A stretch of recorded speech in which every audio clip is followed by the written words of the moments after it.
All right, good evening, everyone. Welcome to Beyond Baroque Literary Arts Center. My name is Quentin Ring.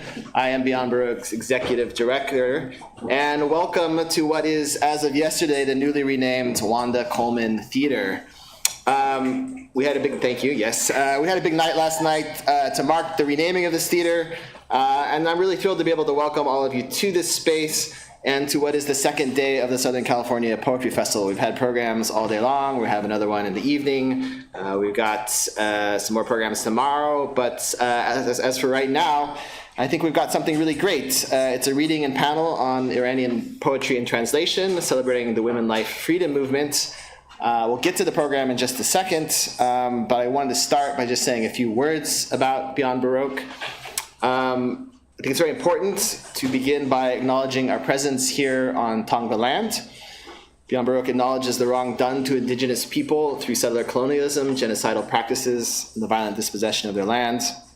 And as an arts organization, we are committed to uplifting indigenous writers, communities, their narratives, and their art.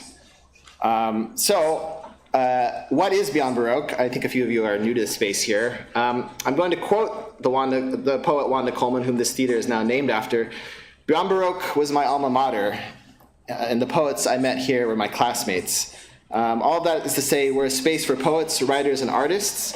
We exist to nurture new writing, to build a diverse literary community, and to present contemporary literature and art. We're very much a community, as well as a space and a set of programs where you can take workshops, attend readings, experiment with new work, find artistic collaborators, and build a literary community. We do all this through our 3 workshops. Our Wednesday night poetry workshop is running continuously since 1969. A huge swath of LA's poets have gone through that workshop. We have a Monday night fiction workshop. We have individual master classes from time to time. And we have a reading and performance series right here in this theater. Every weekend, pretty much, we have events. This weekend, as I'm sure all of you know by this point, we have the Southern California Poetry Festival. Right after this program, we're going to have a very special program. We'll have former U.S. Poet Laureate Juan Felipe Herrera here, as well as Safia El Hilo and Marcelo Hernandez Castillo. They will be reading commissioned work commissioned specifically for this festival. It's brand new. It's never been heard anywhere. I think that's going to be very special. So I hope you'll stick around after this program and come back for that one. Tomorrow we have readings curated by Grey Wolf Press, the Tuesday Night Project, the Inlandia Institute. We have a bilingual reading and conversation from the anthology Somewhere We Are Human, Authentic Voices on Migration, Survival, and New Beginnings. We have a program focused on language poetry and other associated avant-garde movements that's curated by Diane Ward. That's going to be a great program as well. And we're going to finish the festival with a reading from Sally Wen Mao, Trong Tran, F. Douglas Brown, Rochelle Cruz, and Muriel Young. So come back tomorrow, stay all day, hang out. It should be fun. This entire festival is free, as is almost all of the programming we offer. It costs money to run a festival. We pay poets, we pay staff, we keep up the space. So if you're able to make a donation or become a member, you can see Michelle Raphael, our development director.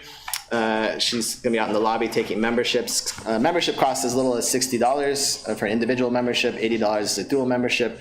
It's really, really helpful to us. Helps us put on these kind of events, helps us put on events all year round, and helps poets make money off of their work.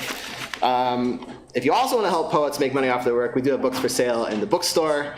Please do buy some books. I'm sure you will enjoy them.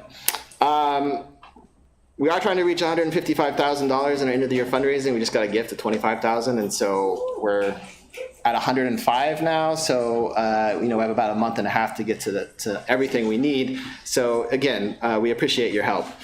But that's enough of the fundraising, blah, blah, blah. Back to our current program. In planning this festival, we were really excited to reach out to our friends at PEN America. We were sort of interested in doing something on translation, and I was really excited because Jen Dees, the programs director at PEN, suggested that we put together something around Iranian poetry and translation, and particularly around the women life freedom movement. And so she has curated a wonderful lineup along with Frieda Afary. And along with Frieda, we have Sheida Mohamadi and Majid Naficy here. We're going to have some readings. We're going to have a little presentation on the freedom life the Women Life Freedom Movement. We'll have a little video as well. We'll have a little talk at the end. So really a huge thank you to Jen for putting this together, as well as to Frieda.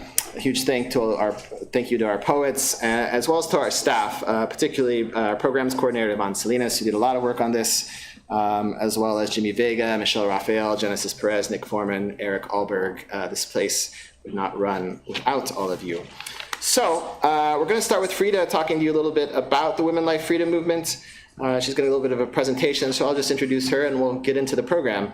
Frieda Afary is an Iranian American public librarian, translator, writer, activist, and author of Socialist Feminism, A New Approach. She's the 2023-2024 co-chair of PEN American's Translation Committee. She is also the producer of Iranian Progressives in Translation and socialistfeminism.org.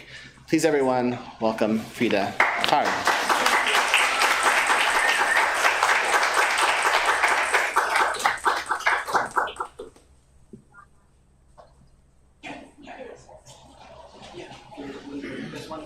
Okay, thank you. Hello, everyone, and thank you for coming. So I wrote out my talk because we had a 12-minute limit, and I didn't want to go over limits. I apologize for reading from the text. In September 2022, a woman-led uprising emerged in Iran after the police arrest and murder of a young Kurdish woman, Mahsa Jina Amini. Amini was arrested by the morality police on charges of wearing her hijab, quote-unquote, improperly. She was tortured and beaten unconscious and died a few days later in a hospital. While Amini was not the first to be murdered by the state police, her murder was the one that set off protests that became nationwide. Tens of thousands of young women and men came out in various cities to oppose the compulsory hijab and to demand an end to the Islamic Republic. Many women burned their headscarves and chanted, quote, "Our hijab will be the noose around your neck." They also chanted, "Neither clergy nor monarchy," to indicate that they were not interested in going back to the authoritarian monarchical system that ruled Iran before the Islamic Republic. What came to be known as the Women Life Freedom Movement was not a full-fledged feminist revolution, but had some distinct feminist features. Among those were the efforts by university students to desegregate university cafeterias and classrooms, which are subject to gender segregation. The movement also included the wide participation of working-class women, including Kurdish women from the north, Arab women from the south, and Baluch women from the southeastern part of Iran, which is the most economically deprived and most misogynistic province of the country. Over the course of 7 months, over 20,000 protesters were arrested by the Iranian police and army. Over 500 were killed during the protests. 7 youths were hanged, particularly for their participation in the protests. Many protesters, especially women, were shot in the eyes and the genitals by sharpshooters. Many were raped by the police in or out of prison. Some whose rape and torture led to death were announced as having committed suicide. Thousands of schoolgirls were poisoned. Over the past few months, feminists and labor groups inside Iran have issued various statements of demands to articulate their perspectives for a future democratic Iran. These statements have called for free and quality education for women and men at all levels, without any gender segregation. Women's equal participation in the social, political, and economic sphere, reproductive and abortion rights, divorce and custody rights, banning female genital mutilation, child marriage, and polygamy, criminalizing gender violence and sexual harassment, categorizing domestic work as onerous labor, requiring better compensation, and legal and health services for incarcerated women. Some feminists have argued that demands cannot be left at the minimum civil society level, but must include human rights, including oppressed national, religious, and sexual minorities, as well as migrants, who are mostly Afghans, and to advocate social justice and positive discrimination, i.e., affirmative action. The results of the above feminist efforts and the collaboration of feminists and labor unions inside Iran was a remarkable statement of demands entitled The Statement of Minimum Demands of Independent Iranian Unions and Civil Society Organizations. This statement declared, quote, "The woman life freedom movement is a foundational movement to protest the current state of the country. It is a movement against misogyny, gender discrimination, endless economic insecurity, enslavement of the labor force, poverty, misery, oppression, and oppression against national and religious minorities." The minimum demands articulated in this declaration include an end to the death penalty and the immediate release of all political prisoners. They also include immediate legal equality of women and men in all political, economic, social, cultural, and familial arenas, the unconditional abolition of all discriminatory laws and customs against sexual and gender identity and orientation, the recognition of the rainbow LGBTQ+ community, decriminalization of all gender identities and orientations, and unconditional adherence to all the rights of women to control their own body and their own future without any patriarchal control. This image that I have here was published by a youth group that organizes labor struggles, and it lists the various achievements, the various demands of the woman life freedom movement and its achievements. The actions of Iranian women and the statements I have cited show that there is much that people around the world can learn from the current women's struggles in Iran. While Iranian women have not yet succeeded in creating a feminist revolution, they have posed some critical questions and challenges for global feminism. The slogan "Woman, Life, Freedom," which has become the motto of the current uprising, is affirmative. It invites feminists to offer an emancipatory vision of the future. The young women protesting, getting shot, blinded, arrested, raped, and sometimes killed are mostly working class and marginalized women of color. Some of them do not fit the gender binary. They have suffered from over 40 years of a militarized, capitalist, and religious fundamentalist state. They refuse to allow the concept of life to be taken over by the extreme right in its effort to push women back into having more and more babies. They are also not satisfied with liberal feminism's language of choice, careerism, and self-interest. Rather, what many Iranian women demand is a human existence based on self-determination, collective solidarity, emancipated labor, and education, and an end to state and gender violence, which they see as intertwined. The issue of education, critical thinking, and opposition to book bans is an important part of the struggle of Iranian youth. Both under the monarchy that preceded the Islamic Republic and under the current regime, many books have been banned, and those books have received permission. Those books that have received permission for publication are often censored. The issue of solidarity with prisoners and opposition to the death penalty and solitary confinement is also an important part of the current struggles in Iran. There are currently officially over 189,000 people in Iran's prisons. The fate of many of the 20,000 arrested during the Women Life Freedom movement is not known. Many young and older feminist activists are currently in prison. Iran's feminist leaders, Nasrin Sotoudeh and Sheida Mohamadi, who was awarded the Nobel Peace Prize this year, are in the forefront of the struggle against mass incarceration and the death penalty and solitary confinement. Both Sotoudeh and Mohammadi have been in and out of prison for years. Currently, the increasing arrests of protesters and the repression, including slowing down of the internet, has made it very difficult to have large protests or even any protests. However, many women still challenge the compulsory hijab rules by going out without their headscarves. Feminist activists are still making statements even from inside prisons.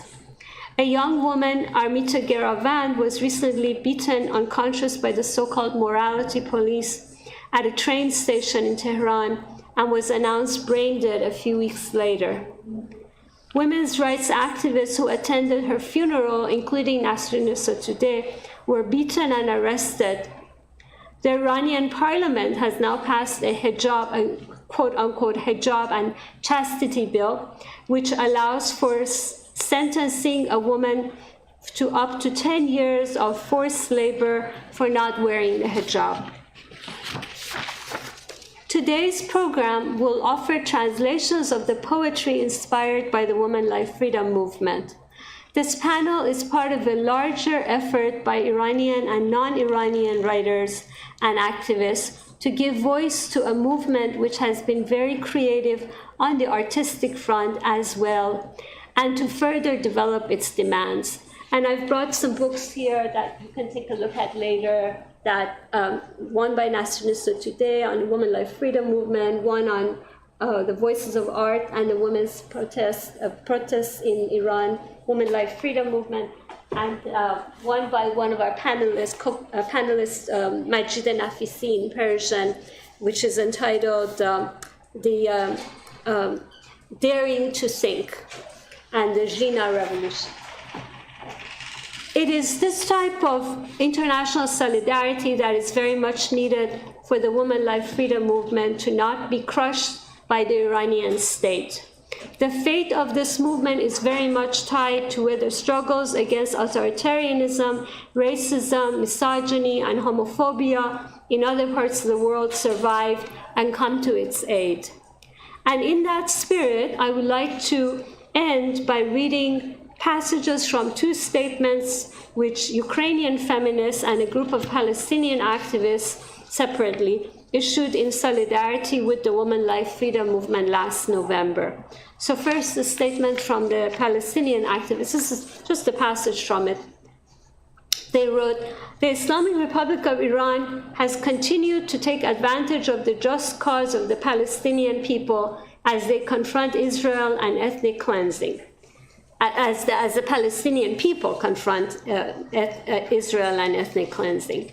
It has done so to gain legitimacy for itself." The Palestinian activists continued, "We are with you. We know well that a regime that suppresses and intimidates its people and murders them cannot be the defender of freedom and the just goals of the Palestinian people. We cannot accept a freedom that would lead to the deprivation of others from their freedom. We stand for freedom for Iran, freedom for Palestine, woman, life, freedom." And then the message from the Ukrainian feminists, also issued last November. Quote, "The popular uprising in Iran is facing severe repression. Hundreds of demonstrators have already been murdered, wounded, or arrested. But the Iranian state is not only oppressing its own citizens, it also provides support for other oppressive and imperialist regimes.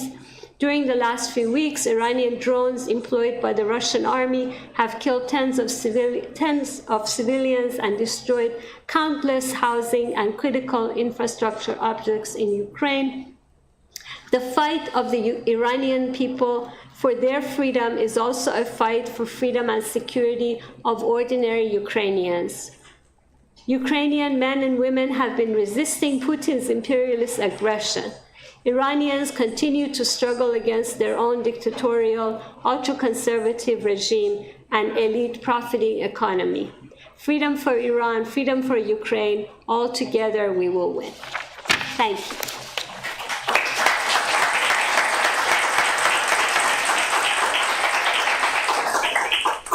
Thank you, Frieda.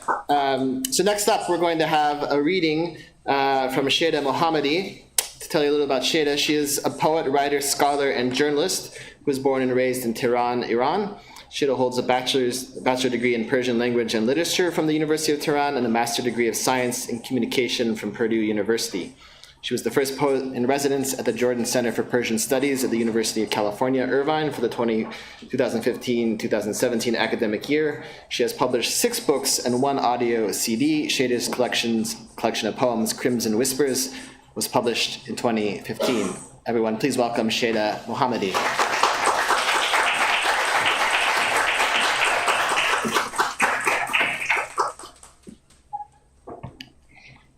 Good evening, everyone, and thank you so much for coming.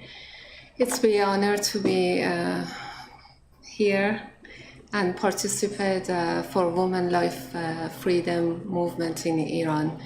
And thank you of the US PEN that invited me and organized this event. I read 2 of my poems. One of them is short and one of them is longer. And then if our time is allowed, I would love to read one of the short poems of my poet friends that killed in prison 2 years ago.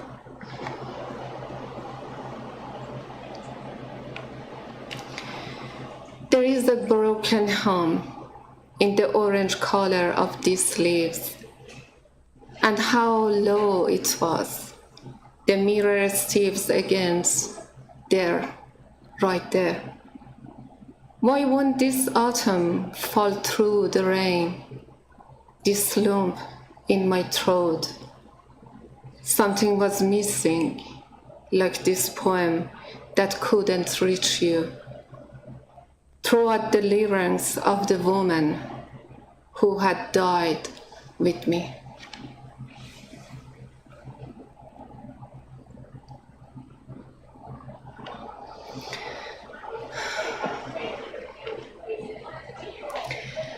I'm afraid I won't see you this fall, and the leaves peeled at the door of your cottage, that this key won't turn through these spider webs, that something crow-shaped will fly out of the house. I'm afraid if I touch you, you'll wrinkle in the clouds, your eyes will evaporate, my feverish bed will hallucinate your body. I'll turn to kiss you. You'll turn in the dust, in the wind's memory. I'm afraid if I call you, people will know your beautiful name. They'll cut the trees' tongues. My tears will turn me into the soiling, pitch black. I'm afraid if you come to my wedding, I won't be able to contain myself. And I'll jump up of the mirror. You'll bring 30 bears and 40 parrots as my wedding gifts. And I'll no longer be in the hall of mirrors of Shiraz. That I'll be a lost dome that you leave with the morning breeze. That Hopi will take you to the Seymour's fortress. Maybe you will find me in the trace of sunlight and moonlight, in the reflection of Sheba's crystal. I'm afraid this Shahnameh will remain unfinished, and the dragon will come to your bedside, will set your wings on fire, and that the Seymour will not recognize your scent in the mirror. I'm afraid I'll be Tahmine and not see you anymore, that nobody will recognize Sohrab clouds, that the disc branches of boxwood will turn into double-headed arrows, that my entire being will long not to see you. That Rostam will remain in the field of arrows and Bijan in the pit. I'm afraid this fall you will escape in the darkness of my memory, that you'll find a 3-year-old girl gently hanging off the moonlight fences, that her mother will burn under the sun.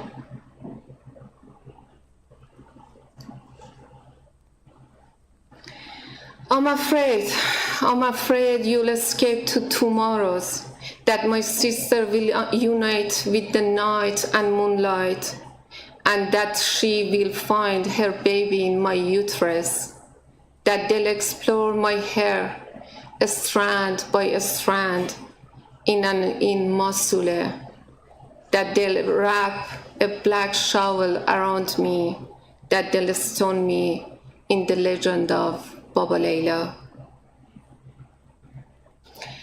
I'm afraid I'll appear in your dreams like a photos of 30 years old, that you forget that I have become the wind's widow, that you'll undress me and discover my breast, 2 full moons shining on the hot wilderness in Sahara, that you won't see me, my body, an evaporating dream, my arms a light cloud that pivot in the direction of darkness.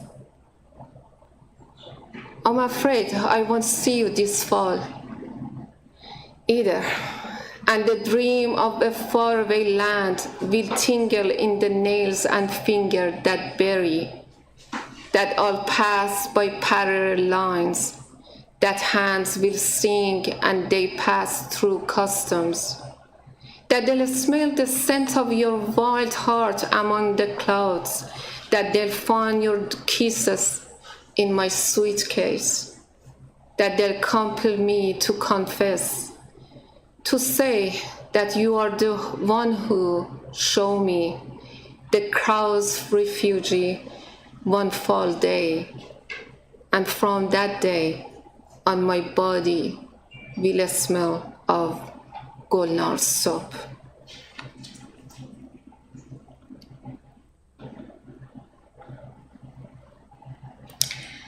I would like to read one of the short poem of Baktash Abtin, one of my dearest friend. He's a poet and filmmaker that beaten, torture, struggle in the prison for many years under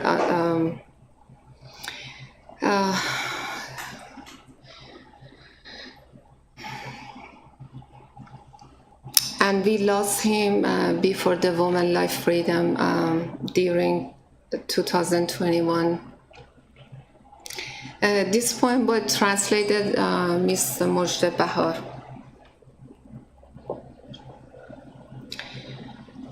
What is language? How do you translate war? What is pain? How do you translate tear? Take your index finger off the trigger, soldier, the interpreter of bullet. I'm talking about you, oh war, oh war, oh war. You leave everyone speechless, and the bomb in any language explodes the lump in a people's throats. Thank you.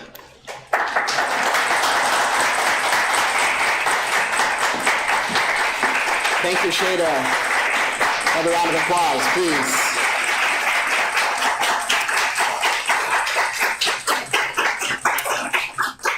Next up, we have Majid Naficy, also known as the Arthur Rimbaud of Persian poetry, who fled Iran in 1983, a year and a half after the execution of his wife, Izzat, in Tehran. Since 1984, Majid has been living in West Los Angeles. He has published 4 collections of poetry in English, including Muddy Shoes, which was published by Beyond Baroque, and Father and Son, as well as his doctoral dissertation at UCLA, Modernism and Ideology in Persian Literature, A Return to Nature in the Poetry of Nima Yusij. Majid has also published more than 20 books of poetry and essays in Persian. He is a very longtime friend of Beyond Baroque, and it's always a pleasure to have him here. So please, everyone, welcome Majid Naficy.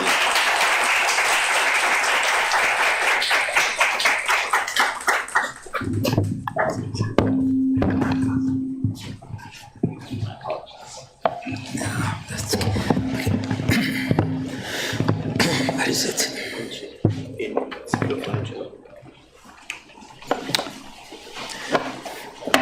Do you hear me? Yes. Okay.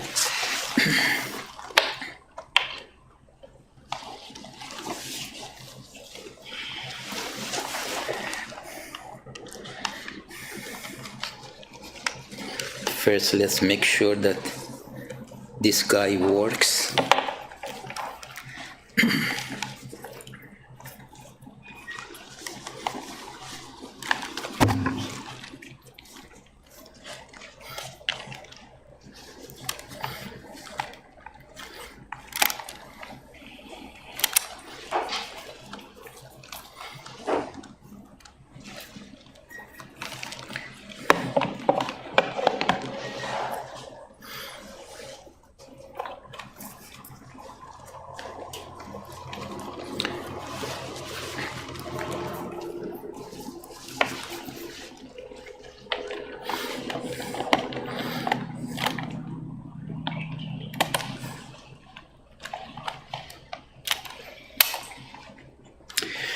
Okay, hi everybody.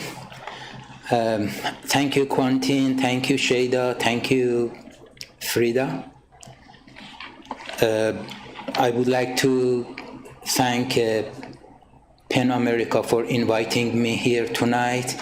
And as Quentin said, Beyond Baroque is my house. I don't know if he said that or not, but you know, when I fled my country and came to America, I came right here to Venice Beach, lived here for 7 years, and in mid-80s, I came to Wednesday workshop every Wednesday night, and my first collection of poems was published, Mud Issues, by Beyond Baroque in 1999, and a year later, you know, with the help of Beyond Baroque, when Venice City was remodeling Venice Beach, the boardwalk, they put 16 fragments of poetry by 16 poets who were related to Venice Beach, including a stanza of my poem, "Ah, Los Angeles," that you can see at Boardwalk and Brooks in the public space. Okay, woman, life, freedom movement stand at the shoulders of women and men who came before it. One of these women who sacrificed herself for freedom in Iran was my wife, Izzat Tabaiyan, who was executed on January 7, 1982 in Evin prison. Her body, with the body of 50 other men and women, were buried in Khavaran Cemetery, or the cemetery of the infidels, in near Tehran. And they put their corpses in an unmarked mass grave. But her father, Izzat's father, had a contact with Evin prison, and they have told her that you can determine her grave by measuring paces. So that's the first point that I want to read. Mark treasure, and you will understand why there are these steps in this poem.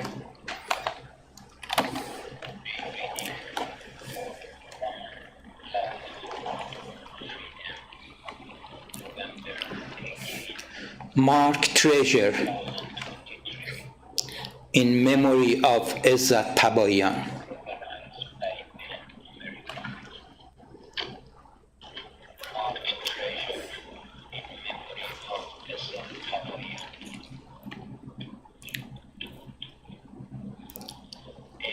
8 paces from the gate, 16 paces toward the wall. Which scroll speaks of this treasure? O earth, if only I could feel your pulse, or make a jog out of your body. Alas, I'm not a physician. I'm not a potter. I am only an heir deprived, wandering in search of a marked treasure. O hand that will bury me, this is the mark of my tomb. 8 paces from the gate, 16 paces toward the wall, in the cemetery of the infidels. The second poem is called Handwriting. I wrote it for Cheshme. Cheshme is my niece. She was born in Evin prison. Her father, Hussein, was executed when Cheshme's mother was pregnant with her only for 2 months. So when I received Cheshme's first letter when she was 13 years old, I wrote this poem for her.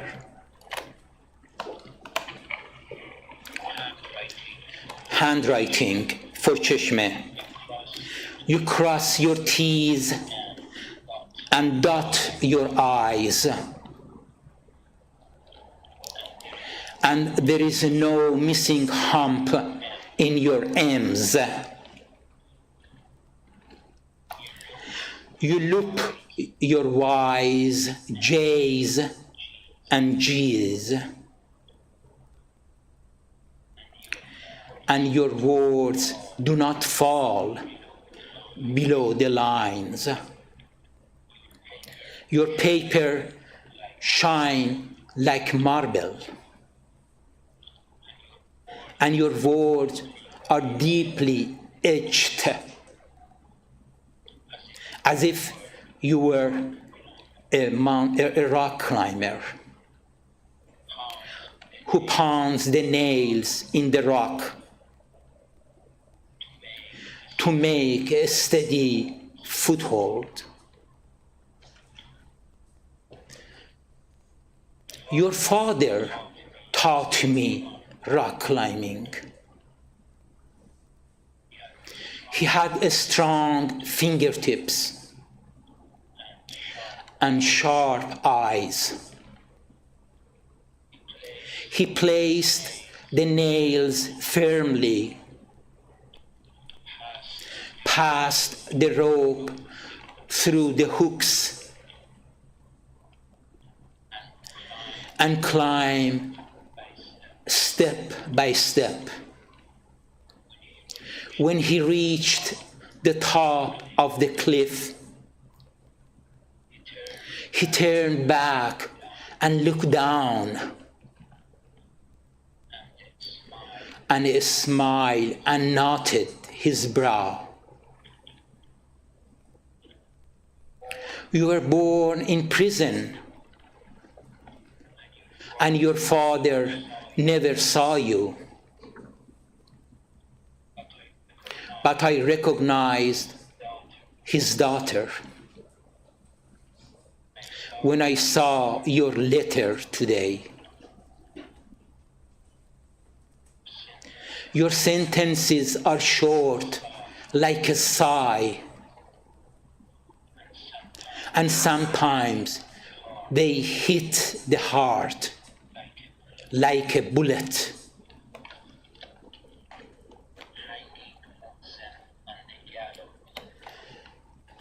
This one is called Hanging Mohsen on the Gallows.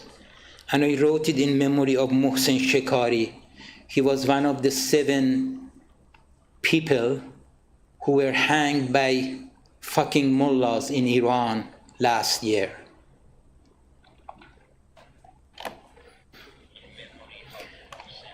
In memory of Mohsen Shekari. O rain, how long do you pound on my roof and disrupt my sleep? Are you coming from the prison gate where yesterday Mohsen's mother shouted from her depth upon hearing the news of her son's execution? I opened the window to hear her shouts better from the prison and the gallows, from the burial and her mournings. I want to return to the streets of Iran, to stand with Mahsas and Mohsens, speaking of woman, life, freedom, until capital punishment is abolished. The hanging mullahs stand at courts, and the age of humanity begins. Next one, we remove our scarves. We remove our scarves and use them to knit a shroud for you. No, we will not weave a hanging rope with your turban. You have already been dead for years. We say woman, we say life, we say freedom, and with the third shout, our dead God collapses. And I cannot finish this reading without reading a poem about Gaza. I wrote this poem in 2014, and unfortunately, it is still relevant today. Gaza Reveille. There they sell dreams, one for returning to the promised land, and the other to revise caliphate. What is forgotten is humanity. Children are put in danger by one side, are being blown up by the others.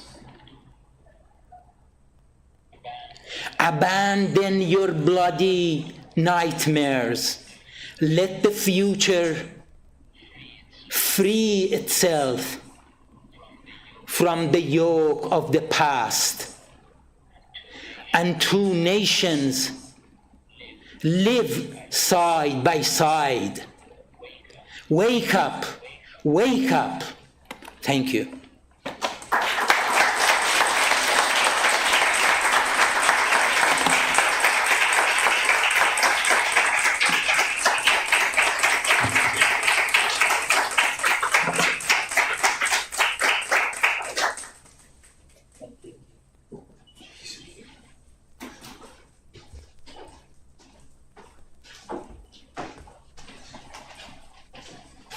Another round of applause for Majid. Thank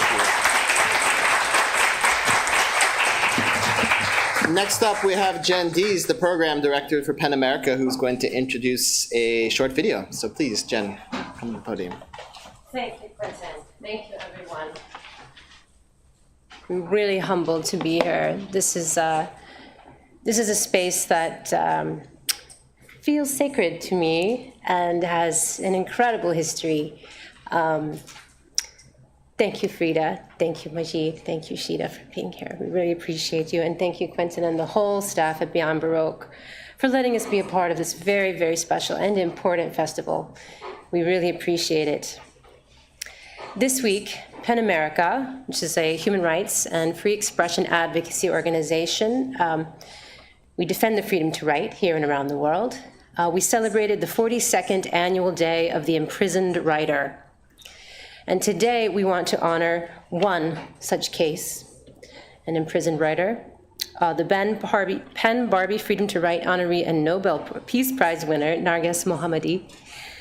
A courageous writer, Narges has been jailed on multiple charges and is serving several decades-long sentences in Iran. At the moment, she is being denied essential medical care for a serious heart and pulmonary condition due to her refusal to wear the mandatory hijab. PEN America calls for Narges's freedom. We call for the global release of all writers currently imprisoned as a result of their words. PEN America urges the international community to implement practical mechanisms to protect writers under threat as a result of their work, and we invite you to get involved.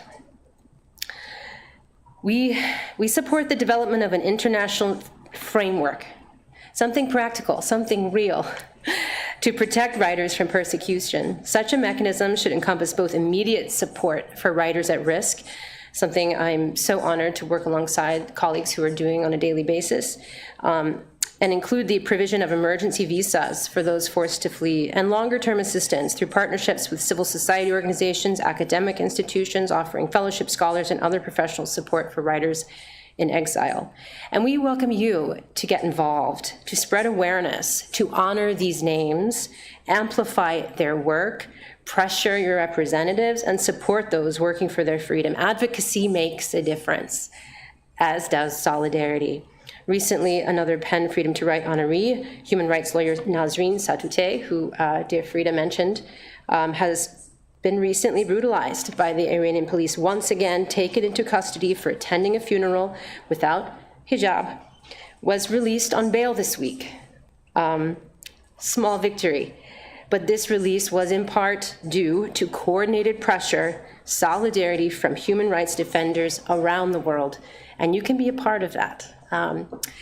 If you'd like to learn more about PEN and what we do, please find me after the program. I'd be so honored to speak with you. And now we wanted to show a brief portrait of Narges Mohamadi to honor her and the many, many fearless and courageous activists, poets, artists that have risked everything to make the world a better place and a freer place. So thank you. We're going to show this video, and then we'll come to an end. Thank you.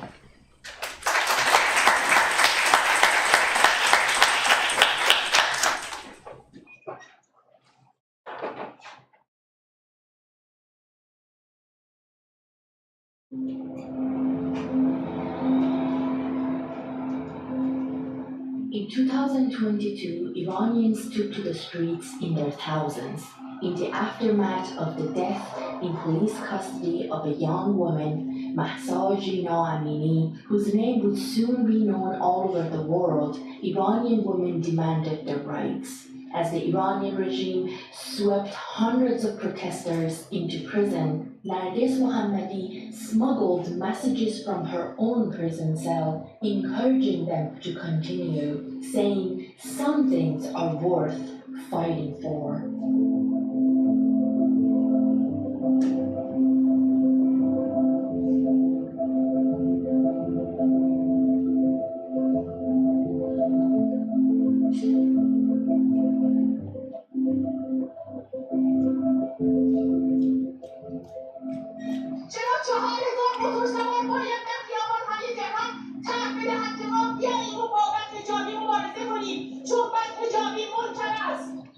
اما این 4000 نفر کجا بودن؟ زینارهای مادران کشته شدگان از سینه‌هایشان برخاست. Nargis and her family have paid a devastating price for her work. She has been repeatedly arrested and been in and out of prison since 2009. 3 سال صدامو نشیدم، 7 سال ندیدمش. واقعیت نکته اشاره کردم. دیکتاتوری و حکومت‌ها از فشار آوردن به خانواده نتیجه گرفتن. This is me at the beginning of motherhood. Kiana and Ali are 10 days old. The twins were in my embrace. It has been 6 years since we were last together. No pictures, no memories, no hugs. The tyrannical government has mercy for no one. Women and men sit in the corners of prisons. Lives are displaced and souls are devastated. Tyranny brings longing and waiting. Longing for the most primal, ordinary, and ancient things of humanity, being, smelling, and kissing. Nargis spearheaded the fight for human rights in Iran, including by defending prisoners of conscience. This made her a target of the Iranian government. During a recent reprieve from prison, Nargis wrote her book White Torture, based on interviews with female detainees and focusing on solitary confinement and other forms of psychological abuse of prisoners in custody. من خودم سال 1380 اولین تجربه سلول انفرادی رو داشتم و از همون موقع بر اساس تجربه‌ای که داشتم به این نتیجه رسیدم که نگهداری یک انسان در سلول انفرادی نقض تمام حقوق یک انسان هست.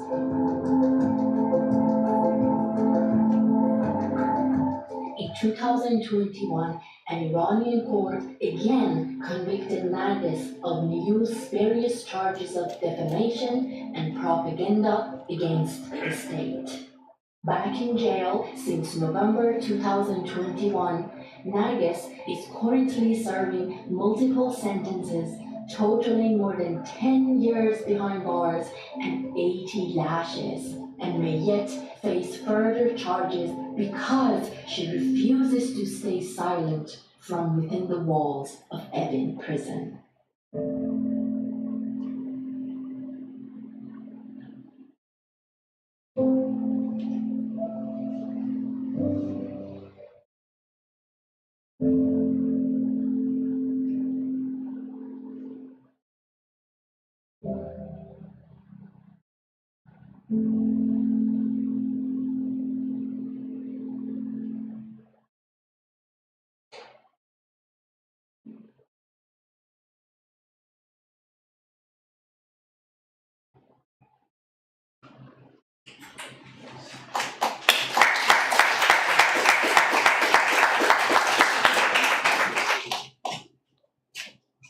All right, thank you for that, Jen. Now we're going to have a little bit of a conversation and panel. So I'd like to invite Sheida, Frieda, and Majid up to the stage here, and we'll have a little bit of a conversation.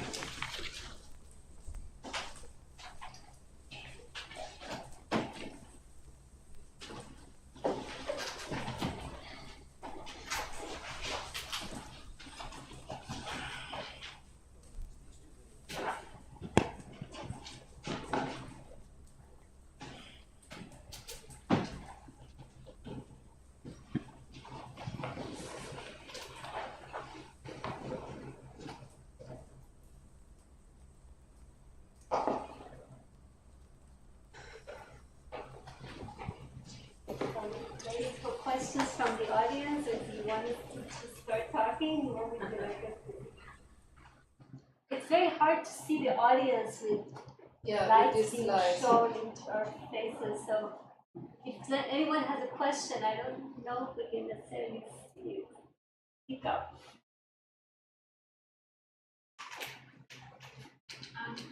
Have things improved since last year in any way?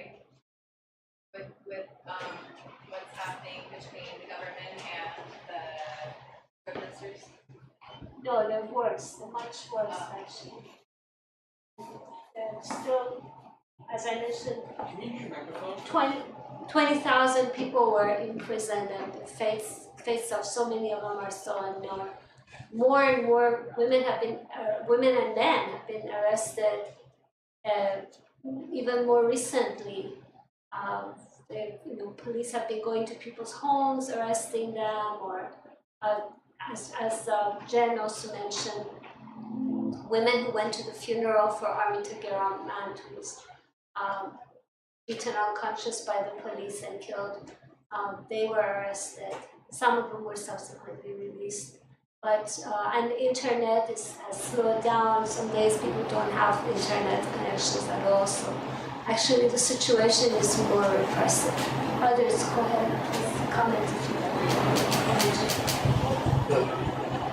Yeah, okay. What was the question? I think it's worse or better.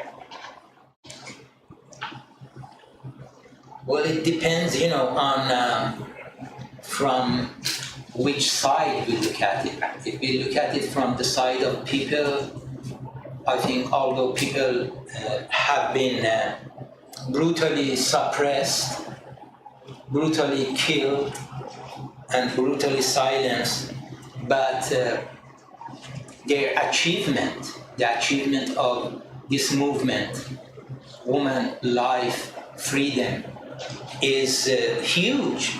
It's more than a political revolution. It's a cultural revolution. First of all, for the first time since Khomeini hijacked our revolution and Islamic Republic of Iran came to being, people who started to protest against this regime did not even say one religious word. They didn't say one Allahu Akbar, nothing. It was a huge leap forward. No one talked about religion. Not that they were irreligious or atheists, no, not necessarily. They wanted to say separation of religion from state. We don't want to hear about religion anymore. We don't want to hear about Hussein, martyrdom, and all of the bullshit. And you have the same thing here. You have the same thing in Israel. This world is suffering from religious fundamentalism. They have put us into this hardship, whether Christian fundamentalists in this country, or Jewish fundamentalists in Israel, or Islamic Republic, the Shia type in Iran, or the Sunni type, Hamas, and the like. So, woman freedom, a woman life, liberty movement say no to religion. And that was a huge step forward, and no one can take it away from our women, from our society. This is not a superficial thing, that the women do not want to have hijab.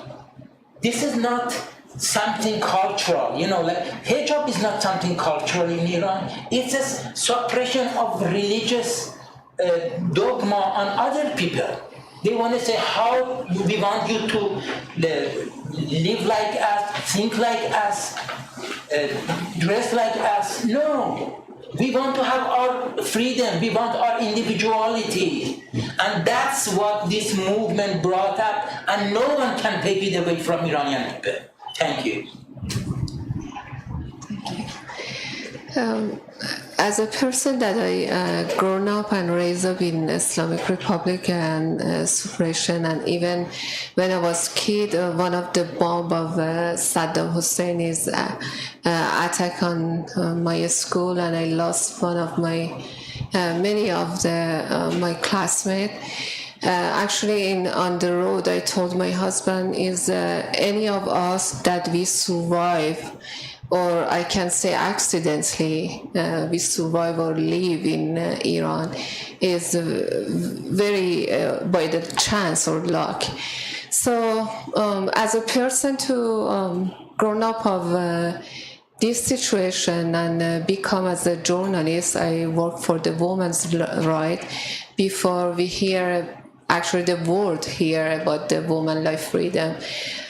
Me and many women and men, we work for the women's right, especially because, as you know right now, the old law, unfortunately, based of the Islam or Islamic Republic, that they choose for us how to live, how to think, how to wear, how even for our relationship between men and women or versa. So everything is controlled by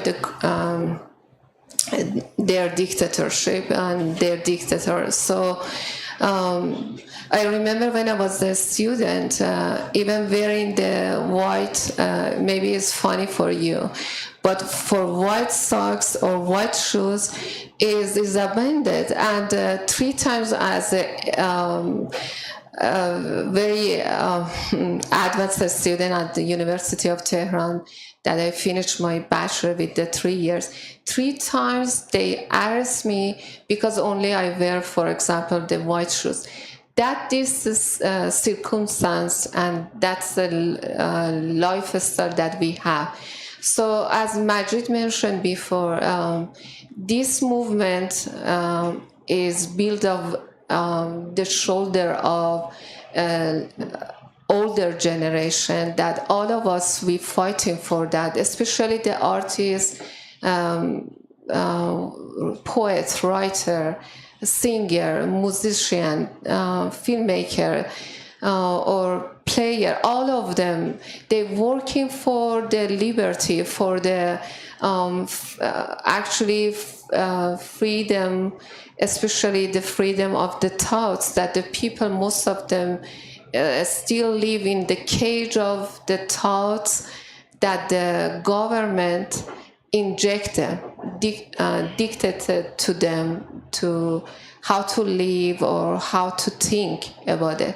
So I think this is, as a poet and as a actually woman poet, I can say always all of my poems dedicate to the, not only for women like myself, but also is I think this is my duty to talk about the woman has a voiceless, such as when I work as a journalist, I travel to Kurdish province or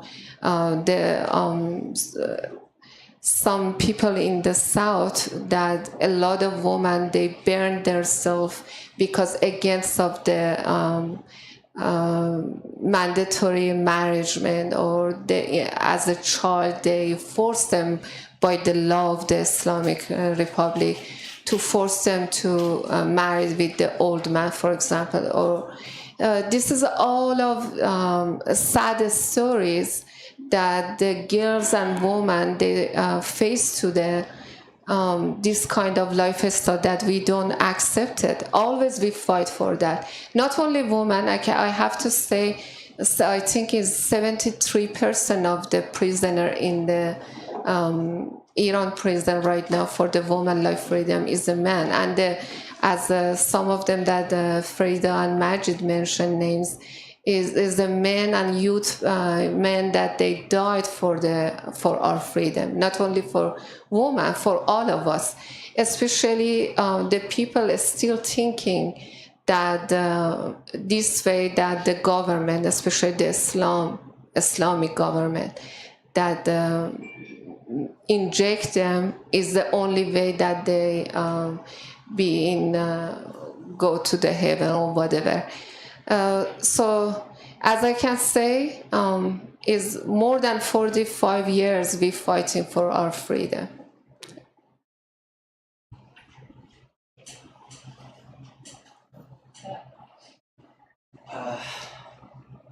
Freedom, life, woman, as Majid said, is that revolutionary, like culture. Why, I'm asking all of you, why Iranian people at this moment support Israel.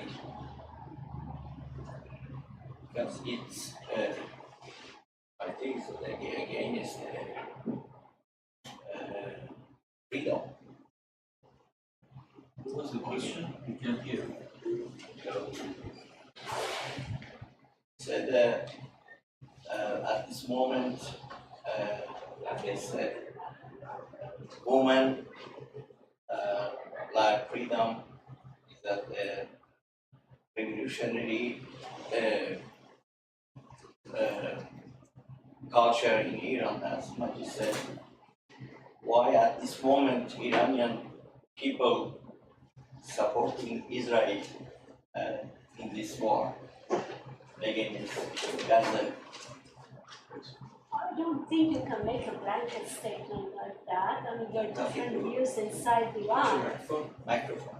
Oh, I don't think you can make a blanket statement like that. There are different views inside Iran. I mean, you could say that there are many who don't like the slogans of the Islamic Republic and how it's been using the anti-Israel card to suppress the struggles inside Iran. But that doesn't necessarily mean that they support the Netanyahu government. They might support the two-state solution, as Majid did.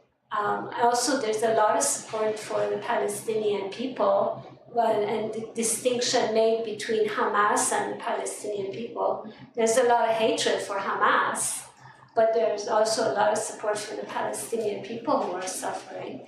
But there is a lot more support inside Iran for peace among Jews and Palestinians.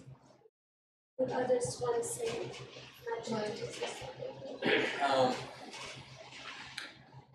Yeah, I don't want to divert, the subject to something else. But even if there are, some kind of support among some portion of the population for what the Israeli government is doing now on Gaza, we have to stand against it. When this movement, Woman, Life, Liberty, happened in Iran, there were fascist monarchists who wanted to get advantage of the movement and try to divert it toward restoring monarchy in Iran.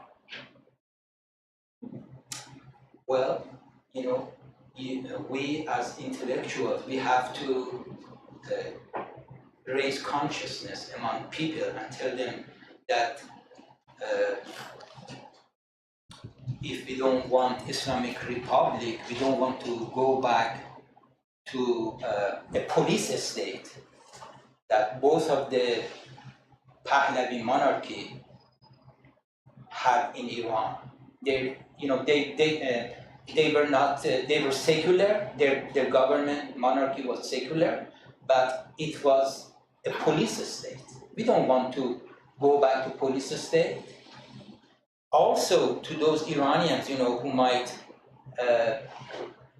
clap for what Israeli aeroplanes are doing on top of Gaza, if they do, we have to tell them, what do you want? Do you want democracy, or do you want to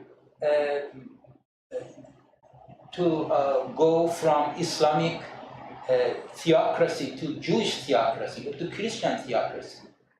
If they think, that Trump and Trumpists in this country can help them, we have to tell them, a man who is ruining democracy in America, how do you expect him or people like him, the Trumpists, to help you Iranians to make democracy in Iran? It will never happen.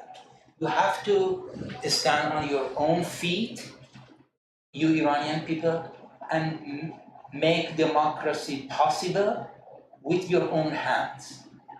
Don't have any false expectation on Israeli right-wing government, on Netanyahu.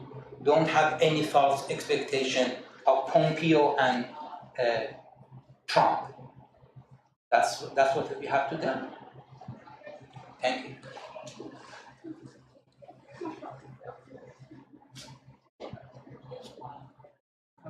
So, what can we do? I mean, so for those of us who aren't in Iran, who want to help in some way, what can we concretely do to help? You know, to help this cause. There are certain books that you can talk about that bring out the message of what is new in Iran. For instance, it's one about by Nasrin Sotoudeh. And you can also talk about, or even Majid Naficy's reading Lolita in Tehran. I had to give a talk about it recently at a bookstore. And it's a wonderful way of discussing many of the demands of women in Iran. You can also talk about the connections between, for instance, the struggle against book bans in Iran and the struggle against book bans in the US. For instance, the connection between the movement against mass incarceration in the US and the movement against incarceration and the death penalty and solitary confinement in Iran. The connection between, let's say, Black Lives Matter in the US and the struggle against discrimination against Kurds and Baluch and Arabs inside Iran.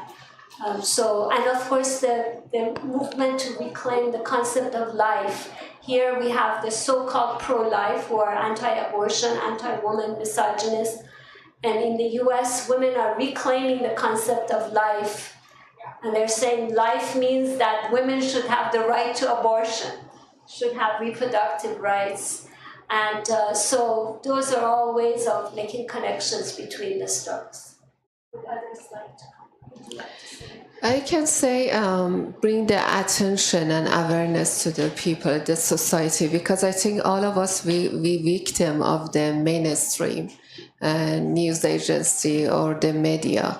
But the reality, especially literature, is try to engage in deeper layer of the society, to engage to them in the reality of especially what's happening in a politic issue or the society of some people, for example, in Iran, is nameless or voiceless. We heard, for example, some of the prisoner today, their name, but many thousand people that we never heard about their name or their life story, and they don't have any support or they don't have any people to report their situation to the media.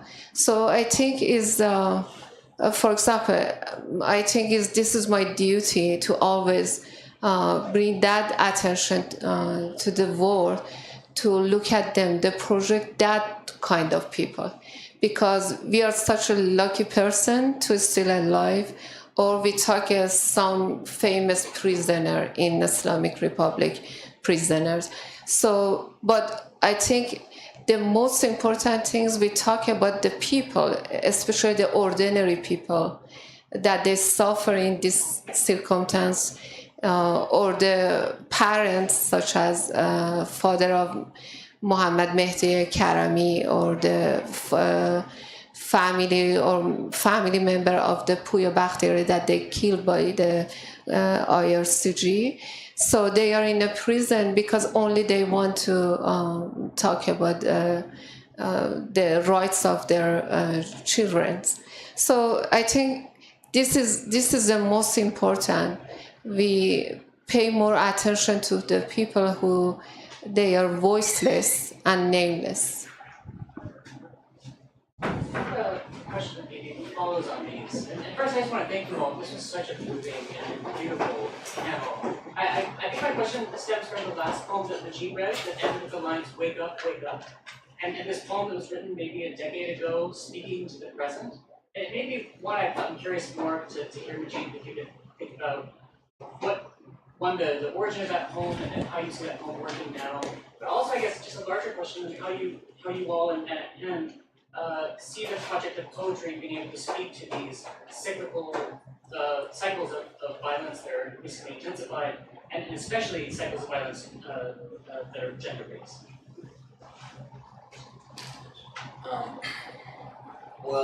As I said, I wrote that poem as a reveille in 2014 because there was another massacre and invasion at that time.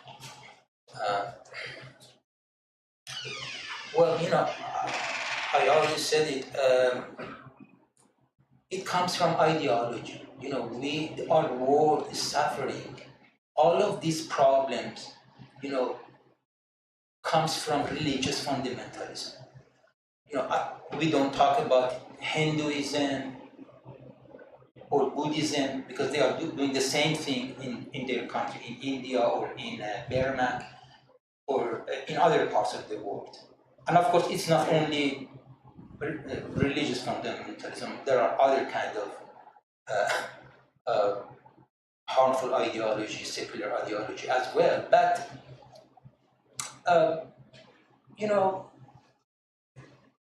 concentrating on Gaza and Israel and Palestine,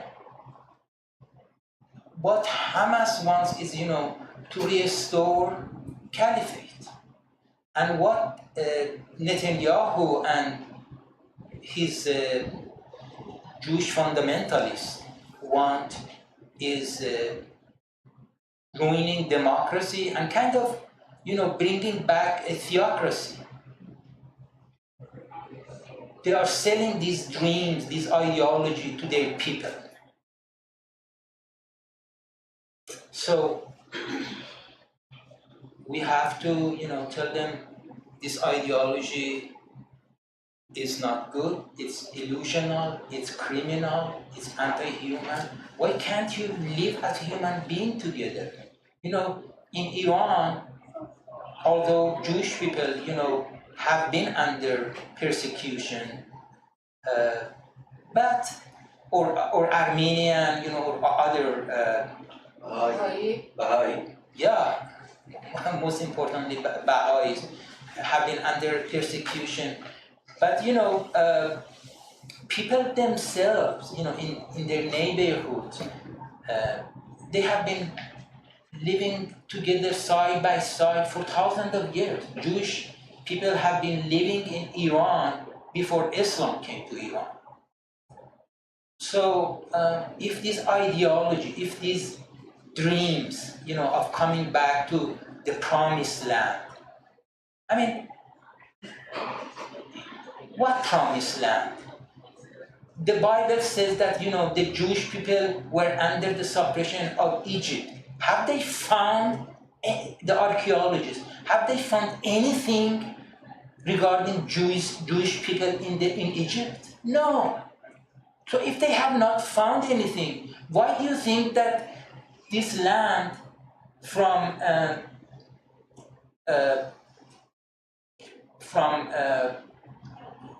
Euphrates River to Nile River, this is your promised land? Just because Moses says it in his chapter in the Old Testament? You see, Netanyahu, when he started this campaign against Gaza after the atrocity of Hamas against Israeli civilians, he quoted Torah, the Old Testament, how the Jewish, Joshua said how we have to act against Amalek. Kill men, kill women, even kill the animals, the livestock. Well, Khomeini and Khamenei in Iran, they do the same thing, only they look at another script. They say, oh, Muhammad said in this and that how to kill people. When they start in the beginning of the revolution, when they started to kill us, the secular revolutionaries, when they started to kill secular revolutionaries, the mullah Gilani, the hanging mullah, was quoting from Saint Ali that I killed the infidels so much that the blood came up to my legs of horse, and we have to do the same thing. Okay, this is the same thing that Mr. Netanyahu is doing, and we have to stop that. I think that's all the time we have actually for questions. Big round of applause for our panelists. Thank you so much for being here.